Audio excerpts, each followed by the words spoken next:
Oke, kita lanjutkan saja ceritanya. Gas. Bab 921-924. Selain itu, dia mengagumi sikap Bailin dalam menangani masalah ini hari ini. Di depan begitu banyak bajingan sosial, Bailin tidak menunjukkan rasa takut dan bergegas maju tanpa ragu-ragu. Dia tidak tahu apakah ada pemimpin wanita seperti itu di tempat lain, tapi yang dia yakini adalah di Kabupaten Qinglong. Selain Jing Jing, Bailin mungkin satu-satunya. Sekarang tiba-tiba terpanggang oleh Li Fugui, Su Hongwei menjilat bibirnya yang kering dan duduk di kursinya, tidak tahu harus berkata apa sejenak.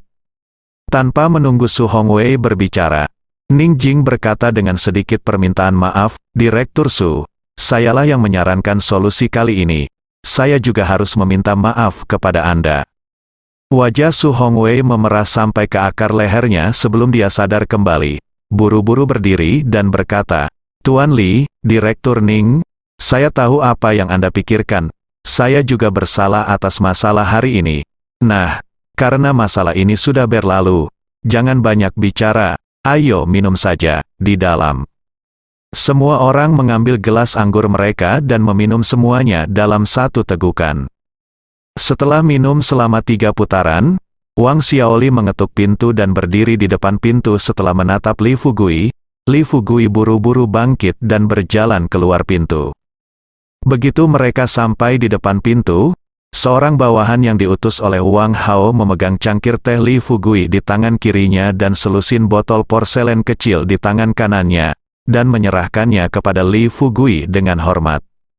Li Fugui melihatnya, lalu mengeluarkan sebotol cairan spiritual dari saku celananya, menyerahkannya kepada pemuda itu, melambaikan tangannya dan berkata sambil tersenyum, ini untukmu, kamu bisa kembali sekarang. Pemuda itu sangat bersemangat dan terus berterima kasih padanya. Menyimpan barang-barangnya, dan pergi dengan senyuman bahagia. Li Fugui datang ke kantor Wang Xiaoli dengan membawa cangkir teh dan botol porselen kecil. Dia pertama kali membuka cangkir teh dan mencium bau yang ada di dalam cangkir teh. Dia mengira itu adalah bau urin yang kuat. Tapi dia tidak menyangka baunya cukup harum, seperti sejenis anggur tua. Jika dia tidak melihat sari ginseng kencing dengan matanya sendiri dan benda semacam ini dibawa kepadanya, dia pasti akan meminumnya tanpa ragu-ragu. Bagaimanapun, vitalitas yang terkandung dalam cangkir sebesar itu pasti dapat mengangkat seorang prajurit kuno biasa ke level yang lebih tinggi, Qi Kuai Kuo. Tapi sayang sekali, makhluk kecil ini justru mengisi cangkir teh untuknya tepat di hadapannya. Li Fugui tidak tahan meminum minuman ini sendirian. Setelah meletakkan cangkir tehnya, Li Fugui mengambil air dingin ke dalam cangkir kertas sekali pakai dan menuangkan 2/3-nya ke dalam botol kecil. Kemudian, tuangkan 1/3 dari anggur enak ke dalam cangkir teh dan isi ke dalam botol porselen kecil. Setelah memasukkan total selusin botol kecil, Li Fugui memasukkan semuanya ke dalam saku lain dengan senyuman di wajahnya. Kembali ke kamar pribadi lagi, begitu dia masuk, Li Fugui tersenyum dan mengeluarkan botol porselen kecil di saku celananya. Dia memandang pria dan wanita tua di depannya sambil tersenyum dan berkata, ada beberapa botol-botol cairan spiritual berkualitas tinggi di sini yang secara khusus saya minta orang-orang ambil darinya. Ini dibawa ke sini dari desa, kalian cobalah. Setelah mendengar ini, Tuan Qian berdiri dengan penuh semangat dan berkata sambil tersenyum, wajah, adik, bagaimana kami bisa malu jika kamu melakukan ini? Cairan spiritual yang kamu berikan kepada kami, itu adalah harta langka. Hahaha, apakah kamu menginginkannya? Jika tidak, aku akan mengambil semuanya sendiri. Begitu dia selesai berbicara, Tuan Mo buru-buru berdiri, mengambil botol, dan melihat uang itu dengan marah. Lao memarahi, Qian tua, kamu orang tua, berapa banyak barang baik yang diberikan saudara-saudara kaya kepadamu, sekarang kamu sebenarnya berencana untuk mengambil semuanya dari kita. Lao Liu juga segera berdiri dan berkata, bahwa aku jangan mengambilnya, sudah kubilang, aku ingin memperlakukan ini sebagai pusaka keluarga dan mewariskannya selamanya. Dibandingkan bagi ketiga lelaki tua itu, ekspresi wajah Ning Jing Bailin dan Su Hongwei relatif tenang. Bailin mengetahui bahwa cairan spiritual itu ada, dan Li Fugui telah memberikannya sebelumnya. Meskipun dia meminum minuman semacam ini, tubuhnya terasa sedikit berbeda dari sebelumnya. Tetapi dia tidak tahu bahwa benda ini telah mengubah fisiknya secara tidak kasat mata. Adapun Ning Jing dan Su Hongwei, mereka masih asing dengan cairan spiritual. Terutama Su Hongwei, dia agak terkejut saat melihat ketiga lelaki tua itu berebut beberapa botol porselen kecil. Tapi Hua Duo berbeda. Setelah mengambil vas porselen kecil, dia dengan lembut membuka tutup vas porselen kecil itu, menarik napas dalam-dalam, lalu menoleh ke arah Li Fugui, dan bertanya sambil setengah tersenyum, "Fugui, kamu apakah benda ini bercampur dengan air?" Li Fugui tampak terkejut dan memandang Hua Duo dengan tidak percaya dan bertanya, "Bagaimana kamu tahu?"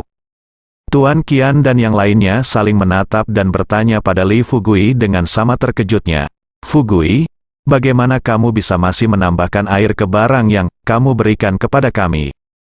Pikiran Li Fugui berbalik dan dia berkata sambil tersenyum, "Tentu saja. Jika kamu tidak menambahkan air, benda ini terlalu kuat, kalian bertiga bisa meminumnya. Akankah tubuhmu mampu menahannya setelah kamu jatuh?" Tuan Liu sedikit mengernyit saat ini dan berkata, "Ini, apa yang tidak bisa ditahan? Lihatlah tubuh kita bertiga sekarang, kita lebih kuat dari beberapa anak muda." Li Fugui tidak segan-segan membagikan semua urin dari sari ginseng kecil di cangkir teh kepada semua orang. Kuncinya adalah dia belum pernah mencicipi makanan ini, jadi dia tidak tahu seberapa efektifnya dulu. Jika efeknya terlalu kuat, orang-orang tua ini mungkin menimbulkan masalah yang tidak perlu setelah meminumnya. Namun betapapun ampuhnya obat campur air ini, khasiatnya akan relatif melemah karena konsentrasinya yang kurang. Bahkan jika diminum, badan akan terasa tidak nyaman, dan akan merasa kesal jika kelelahan. Melihat beberapa lelaki tua yang masih merasa tidak puas karena kelakuan Li Fugui yang mencampurkan air, ia tersenyum dan berkata, "Baiklah, di sini saya masih ada orang yang belum mencampur air. Kalau ada di antara kalian yang mau mencobanya, boleh saja. Tapi saya akan mencobanya terlebih dahulu. Izinkan saya memberitahu Anda, jika terjadi kesalahan, saya tidak akan peduli." Tuan Liu terkekeh dan berkata dengan tidak setuju, "Oke, saya memiliki tulang yang paling kuat, jadi saya akan pergi dulu, Tuan." Qian dan Tuan Mo saling berpandangan. Tuan Mo tahu bahwa Tuan Qian dan Li Fugui baru pertama kali berkencan, dan hubungan kedua orang itu baik, karena Li Fugui bisa mencampur air dengan cairan spiritual ini, pasti ada alasannya. Tuan Qian berpura-pura menjadi bisu sekarang, dia tidak ingin menjadi seperti Tuan Liu dan melompat keluar untuk membuat dirinya tidak nyaman. Li Fugui menuangkan cairan spiritual yang keluar dari sari ginseng kecil di dalam cangkir teh ke dalam gelas anggur dan menyerahkannya kepada Tuan Liu. Tanpa memikirkannya, Liu mengambilnya dan meminumnya dalam satu tegukan. Li Fugui memandang Qian Lao dan yang lainnya dan berkata sambil tersenyum, "Apakah kamu menginginkannya? Jika demikian, saya bisa membelikannya untukmu sekarang." Qian Lao adalah pria yang cerdas. Dia telah berkencan dengan Li Fugui begitu lama, tapi dia tidak pernah Li Fugui tertipu. Karena Li Fugui menambahkan air ke dalamnya, dia pasti khawatir. Oleh karena itu, ketika dihadapkan pada pertanyaan Li Fugui, Tuan Qian terkekeh dan berkata, "Saya tidak akan menggunakannya. Liu tua masih muda. Biarkan dia mencobanya terlebih dahulu." Li Fugui memandang yang lain, tersenyum sedikit dan bertanya, "Bagaimana denganmu?" Semua orang melambaikan tangan mereka, dan Hua Duo tidak bisa menahan tawa. "Fugui, aku belum pernah melihat cairan spiritual seperti milikmu ini sebelumnya. Katakan padaku, ramuan apa yang kamu gunakan untuk memurnikannya?" Li Fugui memutar matanya ke arah Hua Duo, dan berkata dengan bangga, "Bolehkah aku memberitahumu rahasia bisnis? Ayo, kita terus minum." Namun, kurang dari 10 menit berlalu, kondisi mental Liu tua sepertinya telah berubah. Wajah lelaki tua itu memerah dan bibirnya menjadi kering. Dengan semburan panas di perut bagian bawah, Lao Liu duduk di meja makan, merasa seperti sedang duduk di atas peniti. Li Fugui melihat ekspresi tidak nyaman di wajah Tuan Liu, jadi dia tersenyum dan menggoda. Tuan Liu, ada apa denganmu? Kamu terlihat seperti sedang tidak enak badan. Tuan Liu tersipu. Suaranya mulai bergetar ketika dia berbicara, dan setelah menjilat bibirnya yang kering, dia segera berdiri, mendekati Li Fugui, meraih lengan Li Fugui, lalu menarik Li Fugui keluar dari pintu.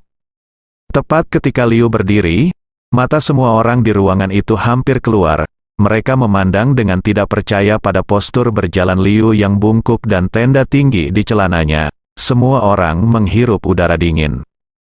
Begitu Tuan Liu menyeret Li Fugui ke pintu, dia buru-buru bertanya, "Saudaraku, cepatlah, apakah ada wanita di hotelmu? Saya tidak tahan lagi." Li Fugui tersenyum pahit dan berkata tanpa daya, "Hotel Qinglong bukan kamar sampo. Bukankah kamu mempersulitku?" Keringat mengucur di dahi Tuan Liu. Setelah berpikir beberapa detik, dia segera mengeluarkan ponselnya, menelepon bawahannya, dan kemudian berkata kepada Li Fugui. Dia berkata, "Adik, aku harus tinggal bersamamu malam ini, aku tidak tahan lagi.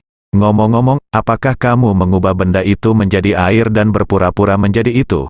Li Fugui langsung tertawa dan berkata. Dia menepuk bahu Tuan Liu dan berkata terus terang, "Karena Anda mengatakan itu, saya pikir Anda pasti meminum tonik, kan? Izinkan saya bertanya, apakah makanan saya ini sama dengan makanan berantakan yang biasa Anda makan, Tuan?" Liu merasakannya dengan hati-hati dan berkata sambil meringis, "Mungkinkah sama, benda ini? Hei, ini sangat kuat sehingga tidak dapat digunakan dengan cara apapun, tidak nyaman." Li Fugui berkata sambil tersenyum, "Tidak apa-apa, nanti akan baik-baik saja. Anak buahmu telah membawa orang ke sini, jadi kamu tidak akan merasa tidak nyaman." Setelah mengatakan itu, Li Fugui meminta dua pelayan pria tidak jauh dari situ untuk membawa Tuan Liu ke tempat pribadi kamar di lantai atas. Setelah kembali ke kamar pribadi, Tuan Qian mendekati Li Fugui dengan wajah bergosip dan bertanya dengan cepat, "Apa kabar, Fugui? Apakah Liu tua baik-baik saja? Bagaimana saya melihat ulat di bawahnya berubah menjadi batang besi besar?" Suaranya sangat rendah. Tetapi semua orang yang hadir dapat mendengarnya. Bailin, Ning Jing dan Hua Duo langsung tersipu.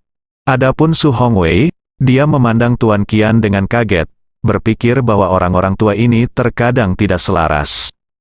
Dia sebenarnya berani mengatakan ini. Li Fugui menghela nafas, merentangkan tangannya tanpa daya, duduk di kursi dan berkata dengan sungguh-sungguh, "Saya telah mengatakan bahwa jika Anda mengambil sedikit barang ini, Anda dapat memperkuat fondasi Anda, meningkatkan kekuatan Anda, mengisi ulang energi Anda, dan mengubah Anda konstitusi tubuh. Namun jika dikonsumsi dalam dosis besar, ibarat meminum suplemen dalam jumlah besar bagi orang yang lemah, fungsi tubuh masih tergolong lemah, dan untuk sementara tidak mampu menyerap nutrisi sebanyak itu. Apakah kamu tidak menemukan tempat untuk melampiaskannya? Ada sedikit harapan di mata Tuan Qian." Dia menatap Li Fugui dan berkata sambil tersenyum, "Bukankah itu menyenangkan?" Li Fugui berkata sambil tersenyum, "Saya tidak tahu apakah ini akan menyenangkan atau tidak, tapi saya rasa Tuan Liu pasti akan dibantu untuk berangkat besok pagi. Dan kemungkinan besar dia perlu meminum cairan obat lain di masa depan untuk menyesuaikan kondisinya, kondisi fisik." Li Fugui hanya membuat tebakan acak. Adapun situasi spesifiknya, dia tidak bisa memastikannya sekarang. Setelah Tuan Qian dan Tuan Mo saling memandang, kedua lelaki tua itu berubah menjadi imut yang nakal, tertawa dan berdiri bersama, mencari alasan untuk keluar. Ketika hanya dia yang tersisa di ruangan itu, Li Fugui tersenyum pada Bailin, Ning Jing, dan Su Hongwei dan berkata, "Kalian bertiga sekarang adalah pemimpin dengan kekuatan nyata di daerah kami. Meskipun saya, Li Fugui, adalah seorang pengusaha, saya selalu peduli dengan perkembangan ekonomi daerah kita dan kehidupan masyarakat. Mengenai zona pengembangan, saya harap Anda dapat menganggapnya serius dan berusaha untuk membangun zona pengembangan Kabupaten Qinglong menjadi tempat industri penting yang mendukung perekonomian daerah di dalamnya." Setengah tahun. Beberapa kata yang tampaknya bersahaja membuat mata Ning Jing dan Bailin berbinar. Bahkan Hua Duo tidak bisa menahan senyum dan berkata, ini seperti memuntahkan gading dari mulut anjing. Li Fugui menunjukkan senyum cerah di wajahnya, dan tanpa berpikir panjang, dia bercanda kepada Hua Duo, ini bukankah kamu selalu belajar dengan pemimpin, tidak akan berhasil jika Anda tidak meningkatkan kesadaran ideologis Anda. Hua Duo melambaikan tangannya dengan cepat, tidak, jangan katakan itu, saya tidak mampu mengambil tanggung jawab ini.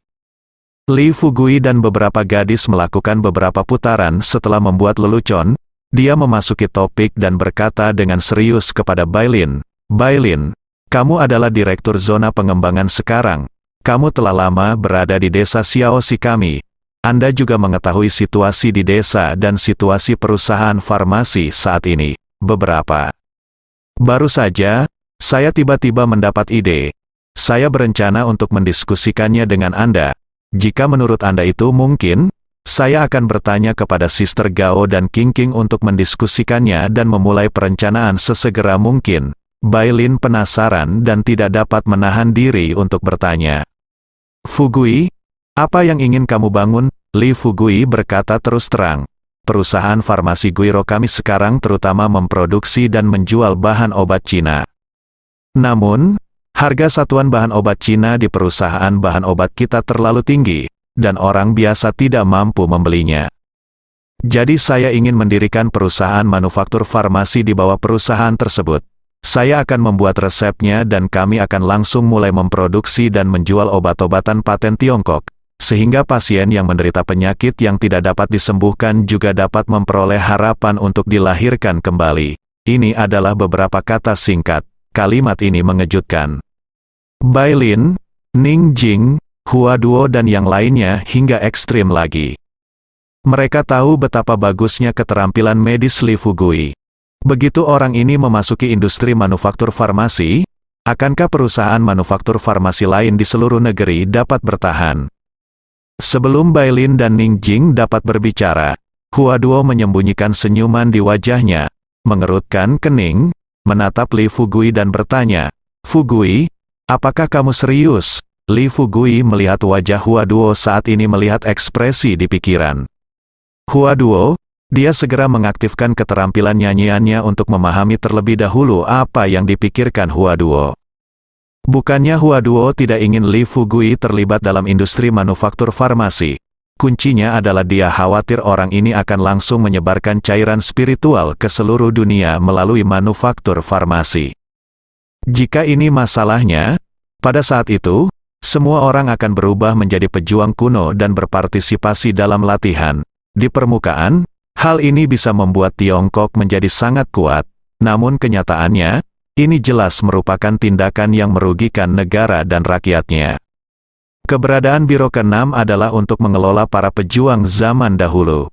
Dilihat dari pengalamannya menghadapi para pejuang zaman dahulu selama bertahun-tahun, para pejuang zaman dahulu seringkali melakukan apapun yang mereka bisa untuk berkultivasi ke tingkat yang lebih tinggi.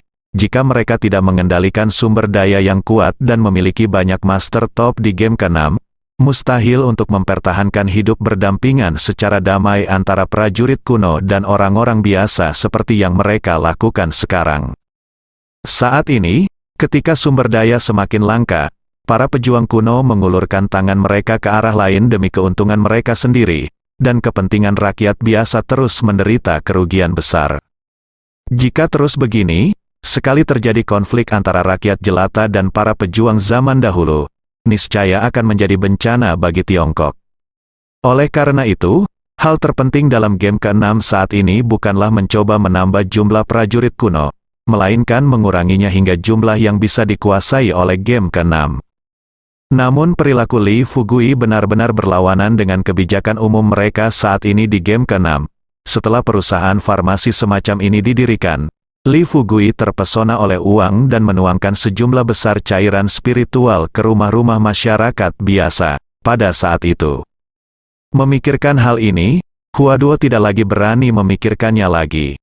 Dia memandang Li Fugui dengan gelisah, berharap Li Fugui memberitahunya bahwa dia sedang bercanda.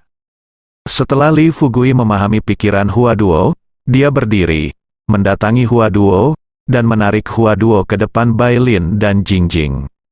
Huaduo mengerutkan kening, tetapi ketika dia melihat ekspresi wajah Li Fugui, dia akhirnya mengikuti Li Fugui dan berjalan keluar pintu. Keduanya datang ke kamar sebelah. Begitu mereka memasuki pintu, Li Fugui menatap mata Huaduo dan berkata-kata demi kata, "Saya tahu apa yang Anda khawatirkan sekarang. Yang Anda takuti adalah saya akan menempatkan spiritual cair ke pasar, kan? Saya akan terbawa oleh uang, demi kejayaan dan kekayaan, terlepas dari hidup dan mati rakyat, kan?" Huaduo membeku di tempat, setengah membuka mulutnya. Setelah lama sekali, dia berkata dengan heran, "Kamu, bagaimana kamu tahu apa yang aku pikirkan? Apa?" Li Fugui tersenyum tipis dan berkata, "Masuk akal. Hehe. Oke, jangan khawatir, Ningjing dan Bailin ada di sini. Ada beberapa hal yang saya tidak ingin mereka terlibat sebelum waktunya. Saya membuka perusahaan farmasi ini, perusahaan juga memiliki tujuan saya. Anda juga telah melihat situasi di negara kita dalam beberapa tahun terakhir. 90% dari kekayaan pada dasarnya dikendalikan oleh sekte-sekte tersembunyi ini. Untuk mendapatkan lebih banyak ramuan dan sumber daya cair spiritual, mereka terus mengumpulkan kekayaan, sehingga keluarga masing-masing bisa menjadi lebih kuat, tapi pada akhirnya, bukan rakyat biasa yang menderita. Begitu masyarakat awam terkena penyakit serius, itu hanyalah bencana bagi mereka. Basis populasi Tiongkok kita terlalu besar, bahkan para pemimpin di atas saya ingin melakukan perubahan, tetapi saya tidak mampu melakukannya. Saya baru saja membuka perusahaan farmasi ini untuk mencegah orang yang sakit parah menemui dokter dan bahkan kehilangan kehidupan dasar mereka. Bayangkan saja, masyarakat negara kita. Setiap orang bisa sehat dan penyakit fisiknya bisa disembuhkan dengan mengeluarkan 10 atau 20 yuan. Kaya dan kesehatan mereka baik, biarkan mereka berinvestasi dalam produksi dan pembangunan negara. Pendekatan ini sama dengan yang keenam, bukankah tujuan akhir biro itu sebaliknya? Setelah Huaduo mendengar apa yang dikatakan Li Fugui, dia menjilat bibirnya yang kering, merendahkan suaranya dan bertanya, "Fugui, biar begini, kamu tidak membuka perusahaan farmasi untuk menghasilkan uang dengan cairan spiritual?" Li Fugui terdiam beberapa saat, lalu berkata sambil masam tersenyum, "Apakah menurutmu aku gila? Membuka perusahaan farmasi untuk menjual ramuan, bukankah ini hanya merugikan diri sendiri? Begitu ramuan itu muncul di pasaran, bukankah itu berarti beritahu semua sekte yang tersembunyi dan keluarga kaya yang saya, Li Fugui, kini telah merealisasikan produksi massal cairan spiritual? Anda dapat datang kepada saya untuk membelinya. Pikirkan dari sudut lain. Jika Anda adalah kepala keluarga tertentu, setelah mengetahui tentang ini, hal semacam itu setelah itu, apakah kamu masih akan mengeluarkan uang untuk membeli cairan spiritual? Saya pikir siapapun yang memiliki otak pasti akan mencoba membunuh saya dan kemudian mengambil semuanya dari saya." Huaduo berada dalam keadaan kebingungan. Meskipun perkataan Li Fugui telah meyakinkannya, dia tetap merasa pria ini pasti menyembunyikan sesuatu darinya. Tapi secara spesifik, dia tidak tahu untuk sementara waktu sekarang. Setelah memikirkannya sejenak, Huaduo berpikir bahwa meskipun dia membuka perusahaan farmasi, itu tidak akan menjadi sesuatu yang bisa dilakukan dalam 1 atau 2 hari. Karena Li Fugui telah membuat keputusan ini, dia akan menyetujuinya terlebih dahulu, dan kemudian dia akan kembali ke markas nanti. Bicarakan masalah ini dengan Wakil Direktur Ming dengan hati-hati. Bila perlu, jika Anda tidak dapat meyakinkan diri sendiri, biarkan Wakil Direktur Ming maju untuk membujuk. Setelah mengangguk setuju, Huaduo memperingatkan lagi, "Fugui, saya tidak mencoba menakut-nakuti Anda. Anda harus memperlakukan hal semacam ini dengan hati-hati. Jika kantor pusat mengetahui bahwa perilaku Anda dapat membahayakan keamanan negara, apalagi saya, bahkan Wakil Direktur Ming, tidak dapat melindungi Anda." Li Fugui tertawa lebar dan tersenyum murahan pada Huaduo. "Wakil Direktur Ming dan Anda telah melindungi saya, maka saya akan melindungi Anda, dan Anda itu bukannya kamu tidak tahu, aku sangat kuat." Dia berkata, tawa memekakkan telinga dari dua lelaki tua, Tuan Qian dan Tuan Mo. terdengar di koridor, dan segera, suara pelan mencapai telinga Li Fugui. "Tuan Qian, apa yang terjadi? Hahaha. Kamu mencari masalah? Kamu meminta masalah? Kamu bahkan menyombongkan diri bahwa kamu begitu kuat. Kamu sangat kuat, Liu Tua. Liu Tua, kamu akan membuatku tertawa sampai mati. Itu saja." "Tuan Qian, apa yang terjadi? Apakah nyawa Tuan Liu dalam bahaya?" "Haha, bagaimana mungkin nyawanya dalam bahaya? Dia sangat nyaman sekarang."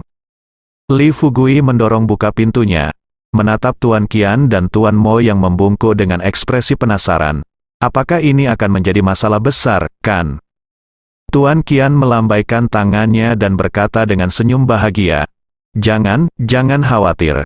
Itu tidak akan terjadi. Aku akan membunuhnya malam ini. Itu akan menggiling jarum bordir."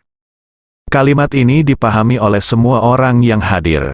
Saya tidak mengerti, dan tidak ada yang berani menjelaskan. Dibandingkan dengan perubahan suasana hotel, tempat Lu Xiaopeng jauh lebih buruk. Mobil kembali ke kota kabupaten, Hui mengemudi. Setelah berkeliling kota kabupaten, segera setelah dia berhenti di depan hotel lain, Lu Xiaopeng mengerutkan kening dan berkata kepada Hui, "Ayo pergi, bawa aku ke desa Xiaoxi sekarang, Hui." Dia terkejut dan bertanya dengan rasa ingin tahu, "Tuan Lu, apakah kamu akan pergi ke desa Xiaoxi sekarang? Ini sudah sangat larut."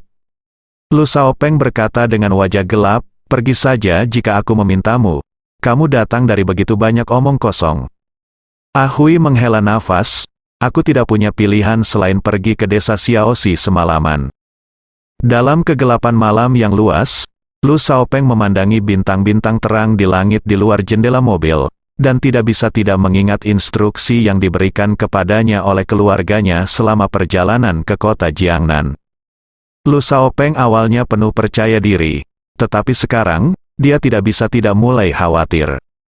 Memikirkan tentang keluarga Lu di ibu kota, meskipun mereka adalah salah satu dari 4 keluarga kaya di ibu kota, tetapi dengan perselisihan keluarga terakhir, lelaki tua Lu Boan meninggal, dan kekuatan keluarga Lu mereka anjlok. Semua ini bermula dari perselisihan tentang kepala keluarga Lu. Agar bisa menjabat sebagai kepala keluarga Lu, ayahnya, Lu Fang, mengambil tindakan dan akhirnya menyingkirkan Lu Yuan yang bersaing dengan mereka untuk mendapatkan posisi kepala keluarga. Saya pikir keluarga Lu akan dikendalikan oleh garis keturunan mereka. Namun siapa sangka ketika mereka memasuki ruang rahasia keluarga, lelaki tua itu langsung menghancurkan 3 pohon induk Black Spirit keluarga Lu sebelum kematiannya. Berita ini tentu saja mengejutkan mereka. Alasan mengapa keluarga Lu sangat besar adalah karena ketiga pohon induk Black Spirit dewasa ini terus-menerus memberi mereka buah suci Black Spirit. Mereka mengandalkan metode rahasia keluarga untuk memurnikan cairan induk Black Spirit, sehingga dapat terus meningkatkan kekuatan keluarga sambil juga memberi mereka buah suci Black Spirit. Mampu menggunakan ketiga pohon induk Black Spirit ini untuk menciptakan manfaat besar bagi keluarga Lu. Namun sekarang, 3 pohon induk Black Spirit telah dihancurkan, dan satu-satunya anakan pohon induk Black Spirit telah menghilang tanpa jejak. Tanpa restu dari pohon induk Black Spirit, keluarga Lu tahu bahwa mereka tidak akan bisa bertahan lama di ibu kota. Tepat ketika ayah dan anak itu sangat kecewa, tanpa diduga, suara isak tangis terdengar dari sudut salah satu sisi ruang rahasia. Lu Xiaopeng dan yang lainnya terkejut, dan segera mereka menemukan putri Lu Yuan, Lu, di kompartemen rahasia.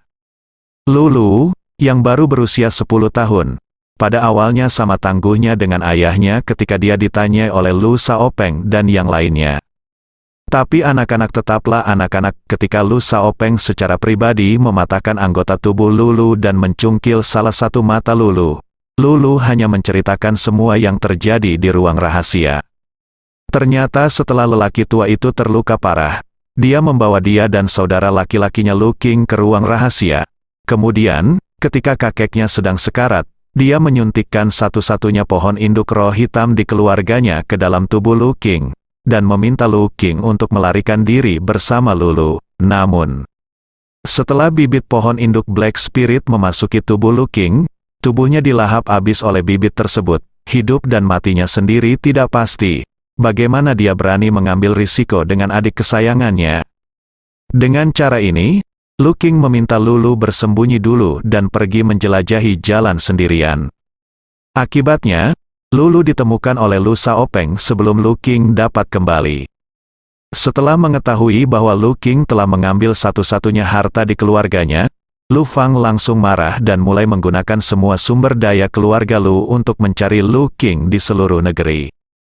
Hingga beberapa hari yang lalu, setelah konferensi medis, seseorang mengaku pernah melihat Lu Qing di kota Qingzhou, dan Lu Qing sangat dekat dengan Li Fugui. Setelah mendengar berita tersebut, keluarga Lu mengambil tindakan cepat. Mereka pertama-tama menanyakan segala sesuatu tentang Li Fugui di semua tingkatan. Setelah mengkonfirmasi informasi identitas Li Fugui, keluarga Lu awalnya berencana mengirim seseorang ke sini untuk menyelidiki detailnya dengan cermat. Tetapi mereka tidak menyangka bahwa keluarga Ye di kota Jiangnan benar-benar datang untuk mencari kerjasama. Unta kurus lebih besar dari kuda. Meski keluarga Lu dianggap paling lemah di antara keluarga kaya di ibu kota, di kota lain, terutama kota kecil tingkat ketiga dan keempat seperti kota Jiangnan, mereka tetaplah raksasa. Bola balik, Lu Xiaopeng kemudian memikul tanggung jawab yang berat untuk menemukan harta karun di keluarganya. Adapun untuk mengambil alih perusahaan farmasi dan pertambangan Li Fugui, itu hanyalah langkah dadakan Lu Xiaopeng. Lagi pula, setelah mengetahui bahwa perusahaan obat milik Li Fugui dapat menghasilkan miliaran laba bersih sebulan, dan semua produk yang dihasilkan adalah ramuan berkualitas tinggi, siapapun yang menampilkan ini akan tergerak. Pada awalnya, Lu Xiaopeng berpikir bahwa akan mudah baginya, tuan muda dari keluarga Lu, untuk berurusan dengan gangster seperti Li Fugui. Setelah mengambil alih properti dari Li Fugui, dia kemudian akan menggunakan mulut Li Fugui untuk menyelidikinya, keberadaan saudaranya. Setelah menyelesaikan tugasnya, dia bisa pulang dan terus menjadi anak dari keluarga kayanya. Akibatnya, situasi berbalik satu demi satu setelah sampai di sini. Tidak apa-apa jika pimpinan departemen setempat tidak mempedulikannya. Saat ini tinggal di hotel pun harus menderita karena kepengecutan ini. Hal semacam ini bahkan membuat Lu Xiaopeng merasa ingin tertawa. Jika tersiar kabar, siapa yang percaya itu benar? Tapi masalahnya, sekarang faktanya sudah ada. Tidak masalah jika dia tidak mempercayainya. Kedua, itulah kekuatan Li Fugui ini.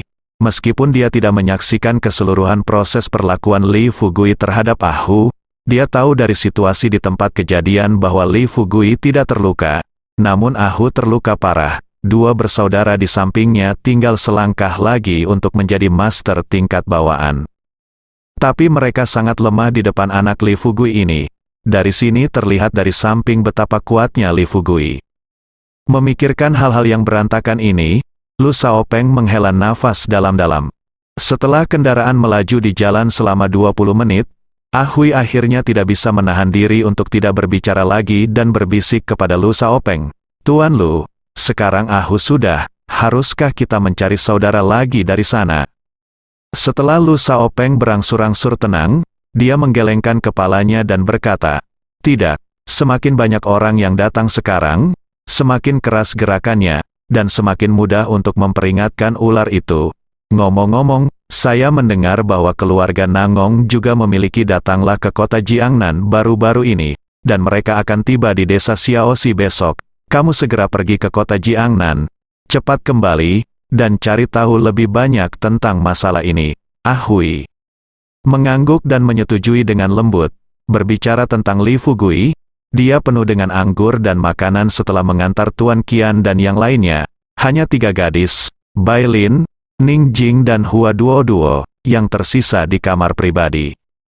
Jing Jing menggosok lengan kanannya, yang terasa sedikit tidak nyaman. Adapun Bai Lin, dia masih takut dengan situasi yang tidak terduga seperti itu.